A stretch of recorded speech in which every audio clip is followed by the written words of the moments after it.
नमस्कार दोस्तों, स्वागत है आपका हमारे इस YouTube चैनल पर। एक बार एक व्यक्ति बौद्ध भिक्षुक के पास जाता है और कहता है, मैं अपने नगर का एक व्यापारी हूँ। मेरा पूरा दिन अपने व्यापार के कामकाज में ही गुजर जाता है, जिसकी वजह से ज़्यादा खाली समय नहीं मिलता।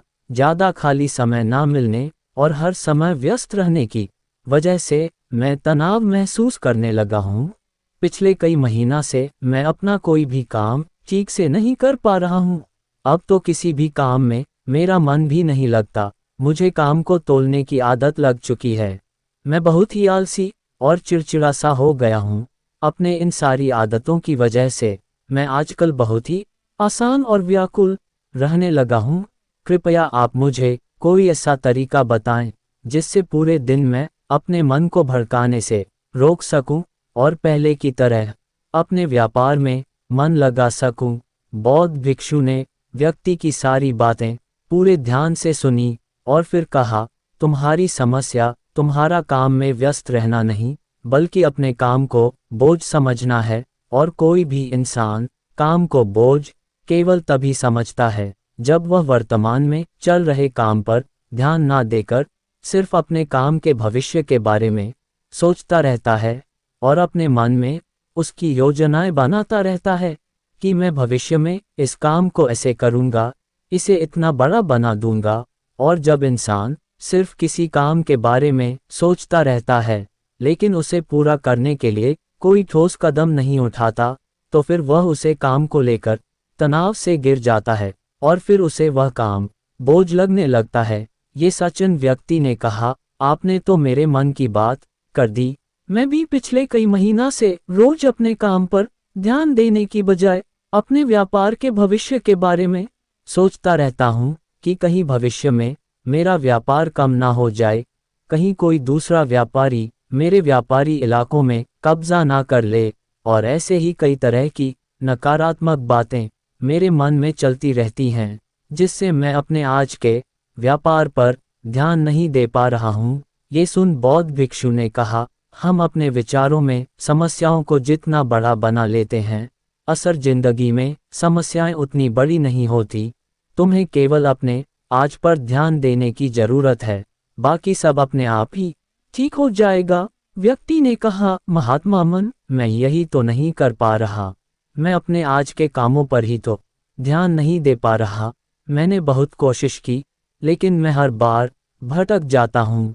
मैं अतीत में की हुई गलतियों पर पश्चाताप करने लगता हूँ, भविष्य की योजनाएं बनाने लगता हूँ और फिर मेरा मन अशांत हो जाता है।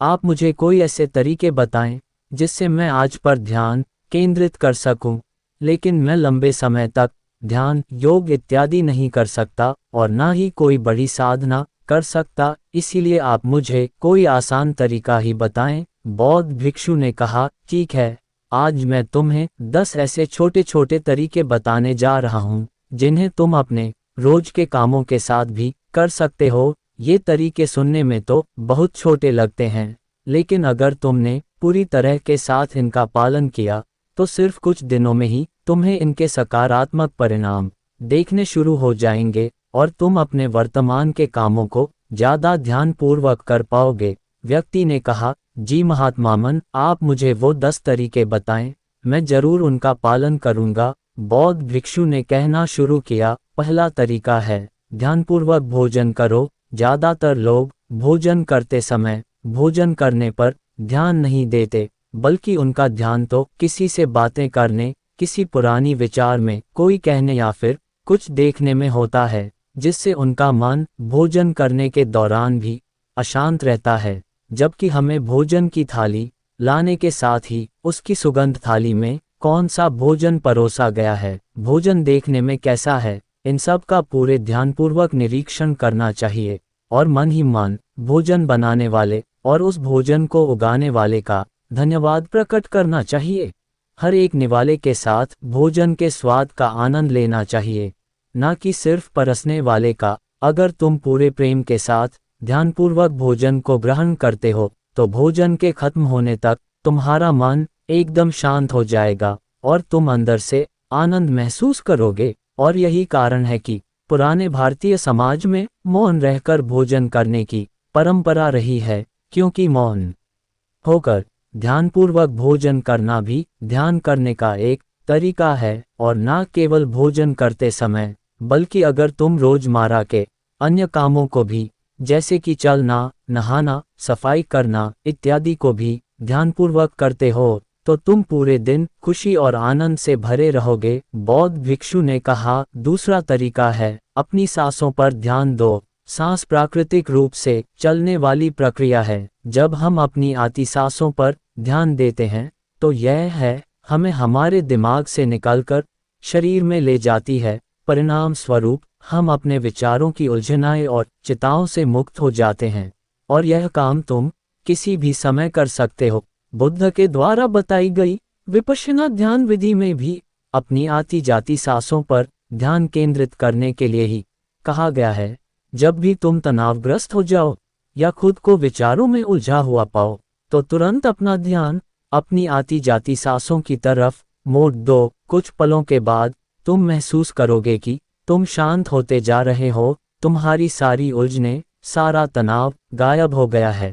और अगर तुम लंबे समय तक अपने सांसों पर ध्यान केंद्रित करने की आदत डाल लेते हो, तो तुम खराब से खराब परिस्थितियों में भी खुद को शांत रख पाओगे और अपने वर्तमान के कामों पर ज़्यादा लंबे समय तक ध्यान केंद्रित कर पाओगे। सांसों पर ध्यान देना हमें याद दिलाता है कि हम कौन हैं। हमें आभास होता है कि हम वो विचार नहीं हैं जो अभी हमारे अंदर चल रहा है, बल्कि हम तो इससे अलग हैं, इससे ऊपर है। दोस्तों, हम केवल अपनी सांसों पर ध्यान देकर बहुत से नए आयाम की खोज कर सकते हैं। हमारे पूर्वजों ने इस पर बहुत काम किया था कि कैसे हम केवल अपनी सांसों पर नियंत्रण रखकर ऐसी चीज कर सकते हैं जो साधारण इंसानी जीवन से परे है। हम अपनी सांसों पर ध्यान देकर खुद को ऐसी स्थिति में ला सकते हैं कि जीवन में आने वाला कोई भी उतार चढ़ाव हमें परेशान नहीं कर सकता। बौद्ध भिक्षु ने उस व्यक्ति से कहा, तीसरा तरीका है अपनी इंद्रियों से जुड़ो। हमारी 5 इंद्रिय नाक, त्वचा, जीभ, कान और आँखें हमारे शरीर के प्रवेश द्वार हैं, लेकिन जब हम विचारों में खोए रहते हैं तो हम अपनी इंद्रियों को अनुभव नहीं कर पाते कि हमारे आसपास क्या चल रहा है, कैसी सुगंध है, कैसी दुनियाएं रही हैं, जब तक कि यह सारी चीज़ इतनी प्रबल न हो कि यह हमारा ध्यान अपनी ओर खींच ले। हम बस बेहोशी में जिए चले जा रहे हैं। इसीलिए अपने आसपास की चीज़ों को ठहर कर ध्यान से देखने की आदत डालो। जैसे अपने शरीर से टकराती ठंडी हवा को महसूस करो, बगीचे में खिले रंग बिरंगे फूलों पर ध्यान दो, उनकी खूबसूरती को निहारो, पक्षियों की आवाज़ों पर ध्यान दो, उगते और डूबते सूरज को कुछ देर ठहर कर देखो। ये सारी छोटी छोटी चीज़ तुम्हें तुम्हारी वर्तमान से जोड़ेंगे। अगर तुम अपने जीवन में शांति और आनंद का अनुभव करना चाहते हो, तो तुम्हें अपनी आसपास की चीज़ों पर ध्यान देना होगा।